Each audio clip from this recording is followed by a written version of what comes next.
Bonjour à toutes et à tous et merci de votre fidélité à RTI 1. Voici les titres de ce mardi 15 août 2023.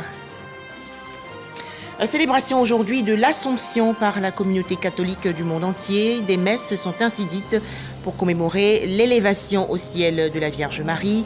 Dans ce journal, la célébration en Côte d'Ivoire, dans les paroisses, dans les communes de Marcory, Cocody et Yopougon.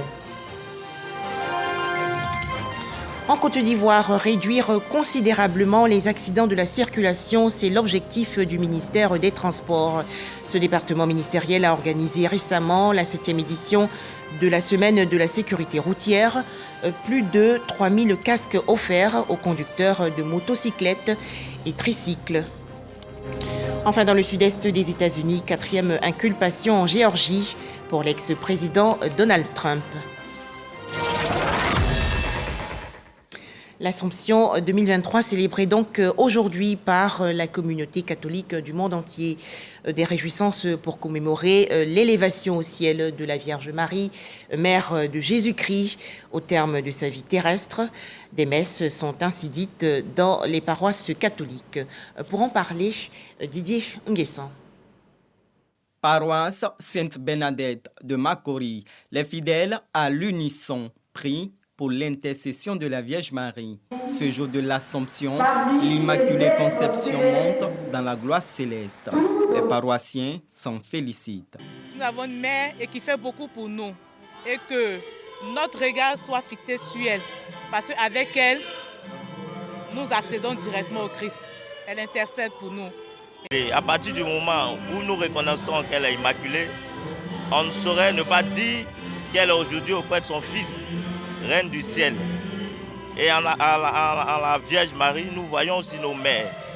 C'est pourquoi nous avons décidé de suivre ce dogme.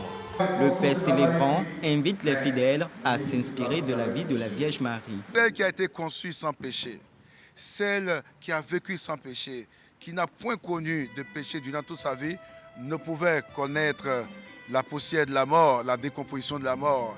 Et donc Dieu, logiquement, par un privilège divin, l'a élevée au ciel. Et là où elle a été couronnée, reine de l'univers, reine de l'Église, reine des chrétiens chrétiennes, de l'humanité rachetée par son Fils. Marie partage la gloire de son Fils au ciel. Nous, chrétiens catholiques, confions la Côte d'Ivoire entière à l'intercession maternelle de la Vierge Marie. À Yopougon, l'église Saint-Mathias Kalumba Molumba consacre le 15 août à la présentation des édifices. Cette année, la grotte mariale est inaugurée. Marie est cette femme humble qui, de façon libre et volontaire, a bien voulu être la mère de notre Sauveur. Et pour moi, c'est une joie. Pour moi, chaque jour est un jour d'Assomption. C'est une fête, une occasion pour dire merci à la Vierge Marie. Cette femme mérite qu'on lui dise tous les jours, sincèrement merci. Et l'installation de la grotte mariale, mais surtout de notre saint patron, Saint Mathias Kalumba Molumba, plus l'autel du Seigneur. Donc c'est une fête particulière pour nous. Chants et actions de grâce pour l'expansion de l'Évangile et le raffermissement de la foi. Dans la commune de Cocody, à Notre-Dame de la Tendresse, Riviera Golf, les paroissiens sont invités à être des humbles serviteurs et servantes du Seigneur afin de rentrer dans le palais du roi. Les chrétiens catholiques heureux de célébrer aujourd'hui la montée au ciel de la Vierge Marie. Rendons-nous maintenant à Toulepleu, dans la région ouest du pays, où la communauté rurale de Claon a organisé hier une veillée de prière, célébration en présence de la ministre de la Fonction publique et de la modernisation de l'administration, Anne-Désirée Ouloto. Le point dans ce reportage de Charles Tatou de RTI Bouaké.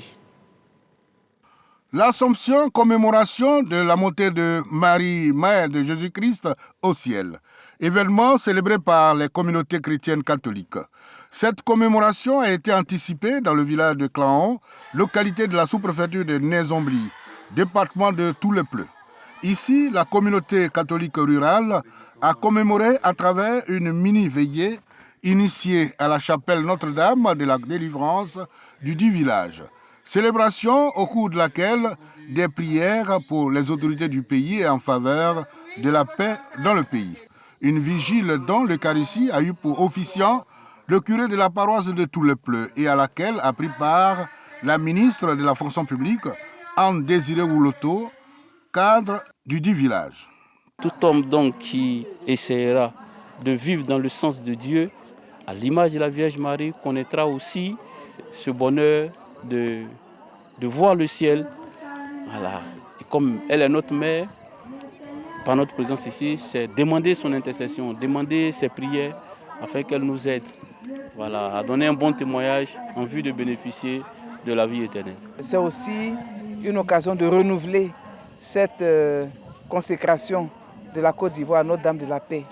Et par voie de conséquence, nous avons également confié la région du Cavali, nous avons confié Tout-le-Pleu, nous avons confié le village de Claon à l'intercession de la très sainte Vierge Marie pour que le Seigneur nous fasse grâce encore cette année, pour que nous puissions avoir des élections apaisées. Le village de Claon compte un important nombre de fidèles catholiques, ce qui lui a valu cette chapelle construite par la ministre Anne Désiré Wouloto. Veillée de prière également hier pour les pèlerins ivoiriens séjournant dans le sud-ouest de la France dans le cadre du pèlerinage de Lourdes 2023. Ils ont récité le chapelet sur l'esplanade du sanctuaire marial. À noter que lors de cette veillée, les pèlerins ivoiriens ont prié avec ardeur pour la paix et la cohésion dans leur pays, la Côte d'Ivoire. Les précisions de Chantal Akandan.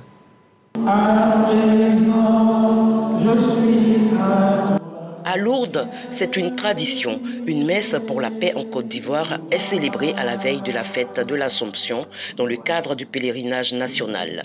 En communion, les pèlerins ivoiriens issus des différentes délégations inscrits au circuit marial ont prié dans la ferveur. Ensemble, avec tous les prêtres accompagnateurs, à leur tête, Monseigneur Tadé Seka Seka. Ils ont confié la Côte d'Ivoire à Dieu pour que la paix règne dans le pays.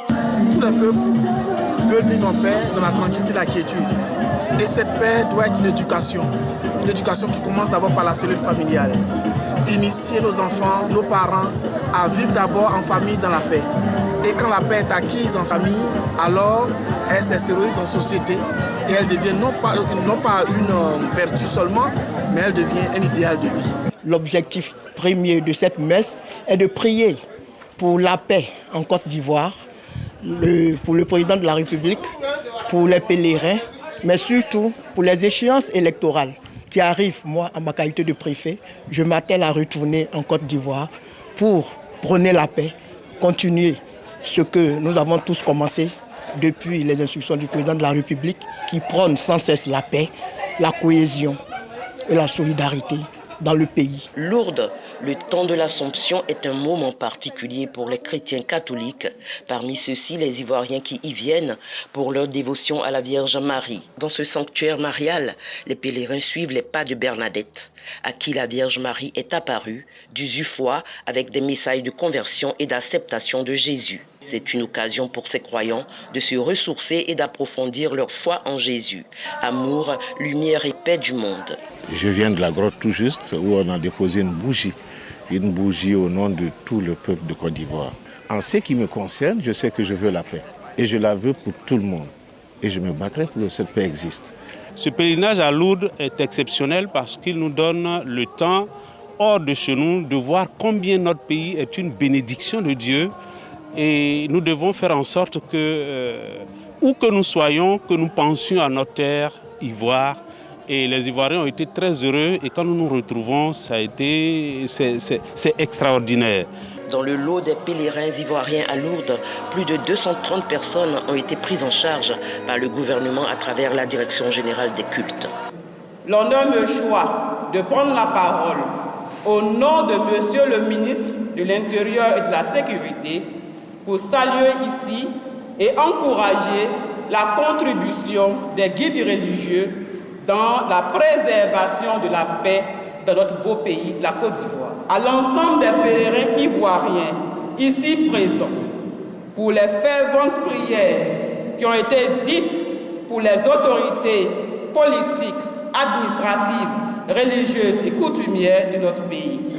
Je voudrais encore vous inviter à continuer d'élever des prières pour notre pays, pour lui permettre de relever les défis auxquels il est actuellement confronté. Et je prie que le Seigneur exauce toutes nos prières qui sont élevées ici en ces lieux. Par les grâces que les pèlerins auront reçues, ils repartent transformés avec l'engagement de se mettre au service de la paix. Retour en Côte d'Ivoire avec un tout autre sujet. Assini, localité située dans la région sud-est, a abrité hier la cérémonie de présentation officielle de Pierre Magne, candidat RHDP au municipal 2023. Cérémonie en présence du Premier ministre Patrick Hachi. Plus de détails, Souleymane Donisongou et Moussa Konaté. Ici, à Assini, c'est Pierre Magne en connaît. C'est officiel, Pierre Magne revêtira le maillot du Rassemblement des Oufouettistes pour la démocratie et la paix pour les prochaines municipales dans la commune d'Assini. Je suis candidat à l'élection municipale du 2 septembre prochain. Mes frères et mes sœurs d'Assini, réveillons-nous, car nous avons encore la chance de nous développer grâce au soutien du président de la République. Eugène Akawele, président du conseil régional du Sud Komoui, appelle à l'union autour du candidat. Le candidat du RHDP, Pierre Magne, incarne cet esprit de leadership et de dévouement. Il est un homme rompu à la tâche, un homme de grande valeur dont les choix consciemment opérés concourent à faire de lui le candidat idéal pour Assini Mafia, parce qu'avec lui, les objectifs de développement du président Alassane Ouattara seront atteints. Chef du gouvernement, le Premier ministre Patrick Hachi apporte son soutien au candidat Pierre Magne. Cher chef, chers guides religieux, chers militants, il n'y a aucun doute que le choix de son Excellence, Monsieur le Président de la République Alassane Ouattara, le choix donc du RHDP, le parti dont il est président, et le choix du candidat Pierre Magne est le bon choix. Le bon choix pour Assini Mafia. Il est important qu'à la tête de cette cité, vous puissiez avoir quelqu'un qui puisse répondre au développement que les gens s'attendent à voir. Acteur de développement avec plusieurs réalisations de projets d'infrastructure à son actif, Pierre Magne bénéficie aussi du soutien des militants et de la chefferie d'Assini Mafia. Région du Gontougo, dans la partie nord-est du pays. Les populations ont assisté récemment à l'intronisation du chef central de la communauté Nafanan, réjouissance en présence du ministre d'État, également parrain de la cérémonie Kobenan Kwasi Adjoumani. Les précisions dans ce reportage de Herman Niamia.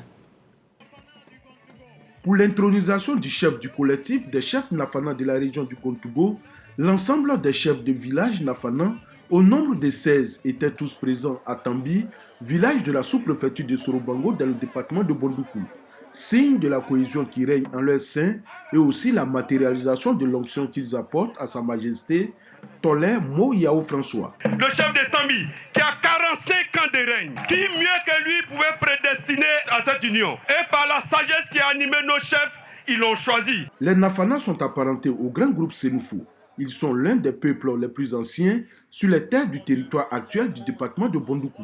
Au regard de l'histoire, ils semblent être les premiers avec les Gbins et les Lorons à habiter ce département. L'idée retrouvée est pour nous un moyen de renforcer notre cohabitation avec les autres peuples de la région, notamment le peuple Bron, qui est notre principal allié. Le ministre d'État Kobenan Kwasi Adjoumani, parrain de cette cérémonie, a félicité le peuple nafanan pour cette cohésion en leur sein avant de les exhorter à demeurer ainsi pour garantir la paix dans la région. Vous avez décidé de créer un collectif des chefs Nafana pour que si par exemple le roi des Brons décide de rencontrer les Nafana, ils sachent qui est leur intermédiaire. Nous-mêmes, quand nous avons besoin de nos parents, les Nafana, nous savons qui sont nos intermédiaires. Et je voudrais vous saluer, chers parents. Au cours de cette cérémonie, qui a enregistré la présence de plusieurs chefs venus du Ghana voisin pour apporter leur soutien, le collectif des chefs Nafanan s'est engagé à servir de bouclier au ministre d'État Kobenan Kwasi Adjoumani contre les mauvais esprits. Dans l'actualité nationale également, des cérémonies de baptême et prestations de serment hier à l'école de gendarmerie dans la commune de Cocody. En effet, les 61e et 62e promotions des élèves sous-officiers ainsi que la 47e promotion des officiers de gendarmerie ont été présentées au grand public. Cérémonie en présence du ministre d'État, ministre de la Défense, Téné Birahima Ouattara. Le point dans ce reportage de Walter Amadou Ouattara. Major de la promotion, maréchal d'Alaji, Baïkoro Abdul Karim. J'ai reçu des mains du major de la promotion, adjudant Sanogo Seyd, le glaive. Depuis sa création en 1961, l'école de gendarmerie d'Abidjan a produit 61 promotions de sous-officiers et 47 promotions d'officiers, tant nationaux que non nationaux. La dynamique d'excellence et de rigueur se perpétue. Cette double cérémonie de baptême et de prestation de serment en est une parfaite illustration. À savoir l'attribution d'un nom de baptême par Monsieur le ministre d'État, ministre de la Défense, à la 47e promotion des officiers élèves et à la 161e promotion des élèves sous-officiers de première année. Ensuite, la prestation de serment de 27 officiers élèves nouvellement baptisés et des 1225 élèves sous-officiers de deuxième année déjà baptisés l'an dernier du nom du maréchal des logis Baïkoro Abdul Karim. Ces élèves sont tous non seulement aptes, mais aussi prompts à servir partout où besoin est, face aux nouvelles formes de criminalité qui gangrènent notre société. Le ministre de l'économie et des finances, Adama Coulibaly, est le parrain de la 47e promotion du cours d'application des officiers. Monsieur l'officier, ma promotion portera le nom du général de division, Tani Eni Joseph. À mes filleuls, c'est par la qualité de votre labeur que vous vous distinguerez. Les récompenses viendront d'elles-mêmes parce qu'un travail bien fait finit toujours par être valorisé. Au nom du président de la République, chef suprême des armées, le ministre d'État, ministre de la Défense, Téné Birahima Ouattara, exhorte les sous-officiers à œuvrer pour mériter la confiance placée en eux. La place prépondérante qu'occupe la gendarmerie dans le dispositif sécuritaire national exige de vous de grandes valeurs morales et une grande capacité de travail. Par son action quotidienne, la gendarmerie doit contribuer de façon notable à la mise en place d'un environnement social apaisé, environnement dans lequel vous êtes appelés à servir désormais et qui devient de plus en plus exigeant. Maniement d'âme, parcours d'obstacles, défilés pédestres, des instants attractifs qui resteront dans la mémoire des invités. Autre actualité nationale, la cérémonie de présentation des étudiants admis en mobilité et autres enseignants chercheurs de l'école supérieure africaine des TIC, les ATIC, promus au CAMES, le Conseil africain et malgache pour l'enseignement supérieur. C'était en présence du ministre de la Communication et de l'économie numérique, Amadou Koulimadi. Les détails, Jean-Marc Djadji. 10 enseignants-chercheurs promus au CAMES 2023 et 12 étudiants en Master 1 admis en mobilité de l'École supérieure africaine des TIC et ATIC sont honorés. Ils reçoivent des kits d'ordinateurs portables et des licences d'exploitation du ministre de la Communication et de l'économie numérique, Amadou Koulibaly. Les ATIC enregistrent pour l'année académique 2022-2023 un taux de réussite de 88,51%, une prouesse à pérenniser pour cette école d'excellence. Soyez rassurés que nous partons la tête bien faite et nous ferons l'effort de donner satisfaction partout où nous irons, tout en gardant à l'esprit de revenir apporter notre pierre à l'édifice, celui de contribuer au développement de notre chère patrie, la Côte d'Ivoire. La cérémonie de ce jour revêt une importance toute particulière, en ce sens qu'elle vient récompenser l'ensemble des efforts âprement consentis au cours de l'année académique 2022-2023 par les parties intéressées pertinentes de notre système de formation et de recherche. Le ministre Amadou Koulibaly accorde une importance particulière à la formation dans le secteur des TIC en Côte d'Ivoire. Il exhorte les apprenants à redoubler d'efforts. Nous sommes là pour saluer le travail, le mérite de nos enseignants, mais également donc de nos étudiants. Je voudrais en tout cas les encourager à porter au haut et fièrement le drapeau ivoirien dans les pays respectifs où ils iront.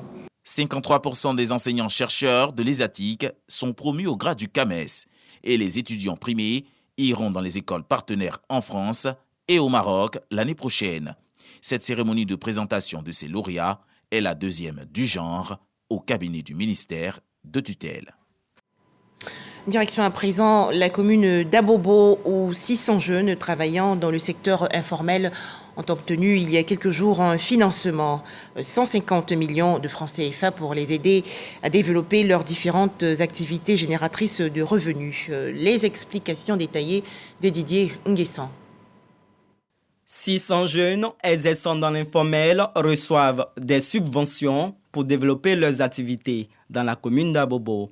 Mamadou Touré, ministre de la promotion de la jeunesse, de l'insertion professionnelle et du service civique, et Kandia Kamara, maire de la commune d'Abobo, remettent les chèques aux bénéficiaires. Ces financements nous permettront de développer nos activités. Nos remerciements vont aussi à l'endroit de son Excellence Alassane Ouattara, président de la République de Côte d'Ivoire, et de son gouvernement, avec à sa tête le Premier ministre, M. Patrick Achi, qui ont mis au centre de leurs priorités l'insertion professionnelle de la jeunesse. L'année de la jeunesse se décline en emploi pour les jeunes avec 700 000 personnes impactées pour une enveloppe de 361 milliards de francs CFA prévus en 2023. Pour cette phase exceptionnelle, nous avons ciblé seulement 14 localités sur l'ensemble du territoire national. À l'agence régionale, au sein de la mairie, dans le guichet emploi, on a ouvert les inscriptions parce qu'on va accorder aussi donc du crédit de 100 000 à 1 million à 35 900 personnes sur l'ensemble du territoire national. La première magistrate de la commune invite les jeunes qui représentent 85% de la population d'Abobo à profiter des nombreux programmes d'encadrement à leur intention pour s'insérer dans la vie professionnelle. Chers bénéficiaires, je voudrais vous inviter à faire bon usage des chèques que vous venez de recevoir. Ces fonds doivent vous permettre d'agrandir vos affaires. On peut commencer petitement et finir grand. Tout est question d'ambition et de cohérence. Vous avez donc là une première chance. Transformez l'essai et vous verrez que nous serons encore là pour vous aider à aller plus loin. D'ici à 2025, 1 500 000 jeunes vont bénéficier de soutien financier équivalent de 1118 milliards de francs CFA. Un tout autre sujet à présent. Il faut désormais environ 5 minutes pour relier les communes de Cocody et du Plateau. Entreprise possible grâce au 5e pont dénommé pont Alassane Ouattara. Ce pont à Auban a été inauguré le 12 août dernier par le président de la République Alassane Ouattara. Les automobilistes et populations expriment leur satisfaction et reconnaissance au micro de Khalil Diomandé. 72 heures après sa mise en service, c'est la ruée sur le pont Alassane Ouattara.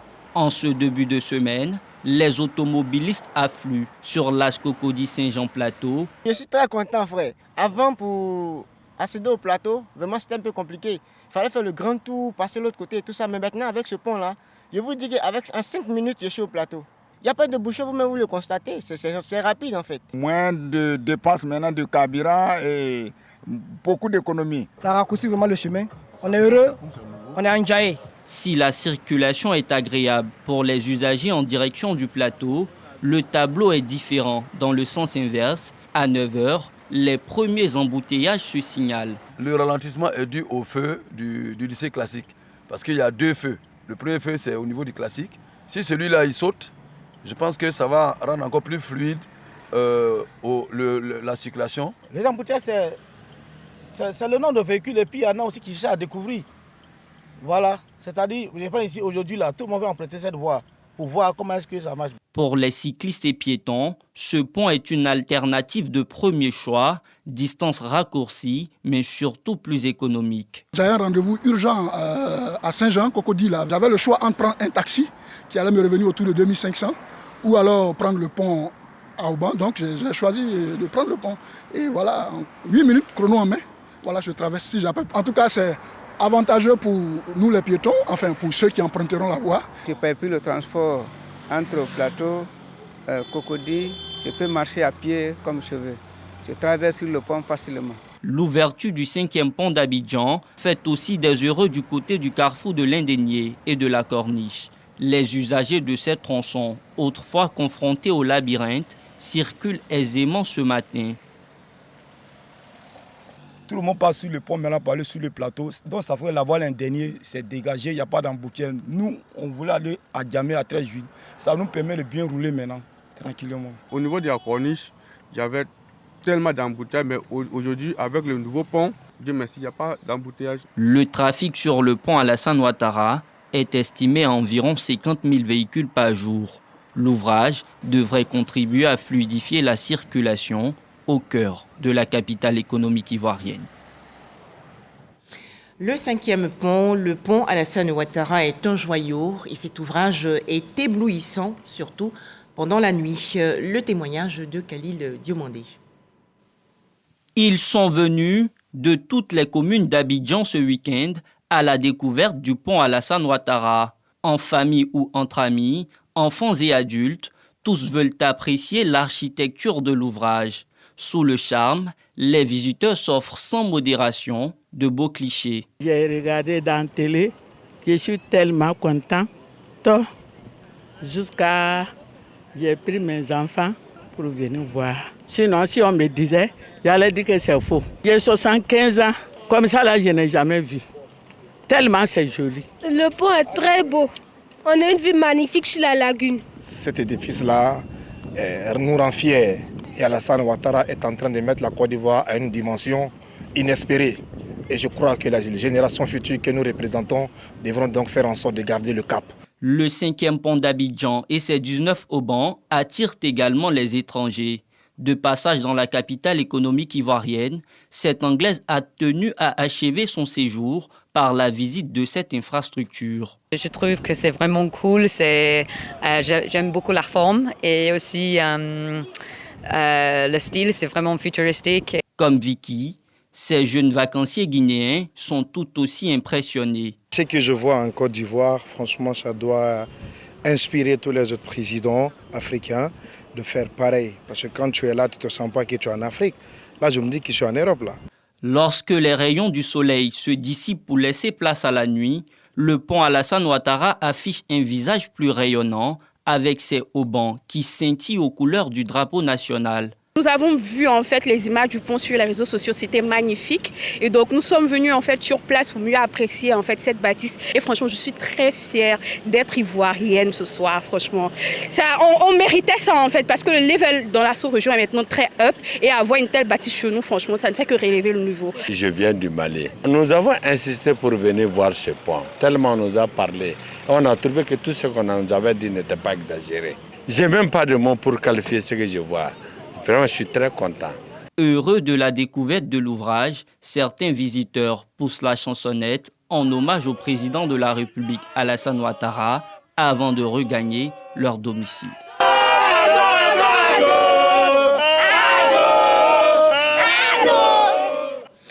Les populations du district d'Abidjan sensibilisées à la prudence sur les routes pour éviter les accidents. C'est une initiative du ministère en charge des Transports qui a distribué gratuitement plus de 3000 casques aux conducteurs de motocyclettes et de tricycles. Les précisions de l'enseigné Bakayoko.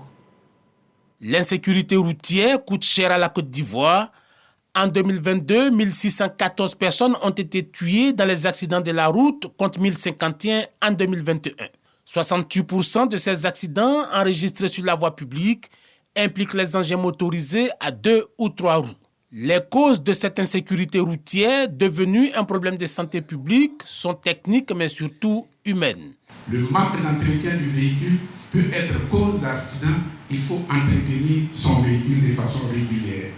Pas que disposer de la visite technique, mais chaque matin, faire un contrôle, ce qu'on appelle le contrôle quotidien, pour s'assurer de la bonne fonctionnalité des différents organes de son véhicule. Au nombre des mesures prises par les autorités pour réduire le fléau, l'obligation de port du casque de protection. Nous allons engager donc des discussions avec les assembleurs pour que nous puissions déjà, dès le départ à la vente du véhicule, que au moins cet équipement de sécurité soit fourni à l'usager.